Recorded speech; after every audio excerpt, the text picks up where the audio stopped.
এটা ছিল আমার অষ্টমঙ্গলার ভ্লগ। আমরা বাড়ি আসার পরে দেখলাম বোন এখানে থালা সাজিয়ে দাঁড়িয়ে রয়েছে, কারণ শুভ আজকে হলদি পাত হবে। তো চলো সেই ভ্লগটাই আজকে শেয়ার করব। তো প্রথমে শুভ দাঁড়িয়ে পড়লো হলদি পা ধোয়ার জন্য, আর এখানে বোন ওকে পা ধুইয়ে দিচ্ছিল। এই রিচুয়ালসটা শালিরা তার জিজুদের জন্য করে থাকে।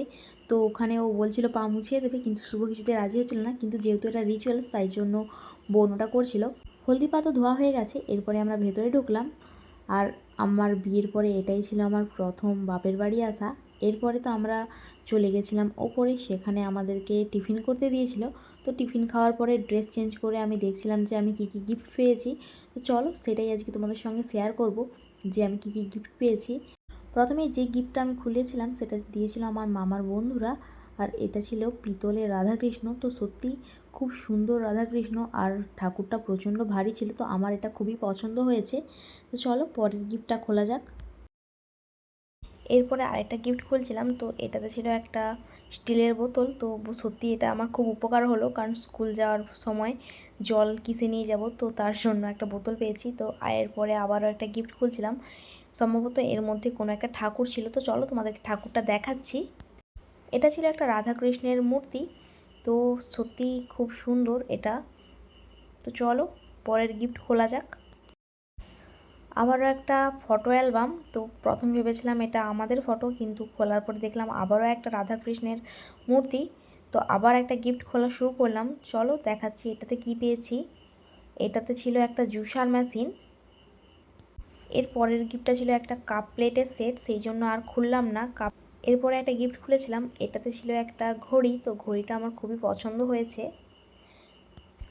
আবারও একটা কাঁচের বাটির সেট, সেই জন্য আর খুললাম না। চলো পরেরটা খোলা যাক। এরপরে যেই গিফটটা খুলেছিলাম এটাতেও ছিল কাঁচের বাটি সেট। তারপরে যে গিফটটা খুলেছিলাম এটাতে ছিল একটা হটপট। এরপরে আমি যে গিফটটা খুলেছিলাম সেটাতে ছিল ননস্টিকের কড়া।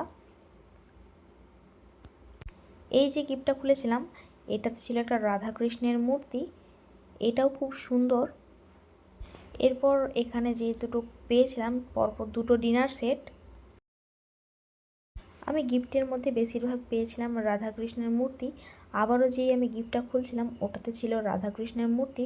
তো প্রত্যেকটার মতো এই যে গিফটটা খুলেছিলাম এটাও ছিল রাধাকৃষ্ণের মূর্তি। তো আমি অনেকগুলোই ফটো ফ্রেম পেয়েছিলাম রাধাকৃষ্ণের, এটা স্কাই কালারের, এটাও খুব সুন্দর।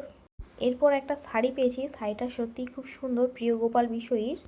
এমনি গিফটগুলো খোলা হয়ে গেছে, এরপরে আমি যতগুলো খুলছিলাম সবগুলো এবারে শাড়িগুলো সত্যিই খুব সুন্দর। আবারও একটা ফটো ফ্রেম পেয়েছি, তো চলো ফটো ফ্রেমটা দেখাচ্ছি। আবারও সেই রাধাকৃষ্ণ। আবার একটা ডিনার সেট পেয়েছি। এরপরে যে গিফটটা খুলেছিলাম এটা ছিল একটা শাড়িটা খুবই সুন্দর ছিল। এখানে আমি পরপর দুটো গিফট খুলেছিলাম, এটাতে ছিল রাধাকৃষ্ণের ফটো ফ্রেম, আরেকটাতে ছিল কাঁচের বাটি। তো চলো দুটোই তোমাদেরকে দেখাচ্ছি।